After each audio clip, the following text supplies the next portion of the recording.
ঈদ মোবারক। প্রিয় দেশবাসী, আসসালামু আলাইকুম। ত্যাগ, তাকওয়া আর সংযমের শিক্ষা দিয়ে বিদায় নিয়েছে পবিত্র মাহে রমাদান। মাসব্যাপী সিয়াম সাধনার পর মুসলিম উম্মার বিশ্বজনীন ঐক্য, সংহতি, সহমর্মিতা এবং অনাবিল আনন্দের বার্তা নিয়ে এলো পবিত্র ঈদ উল ফিতর।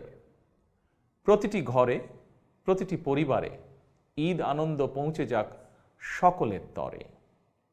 আসুন আমরা রমাদানের আদর্শে উদ্বুদ্ধ হয়ে একে অপরের সঙ্গে পবিত্র ঈদ আনন্দ ভাগাভাগি করে নেই।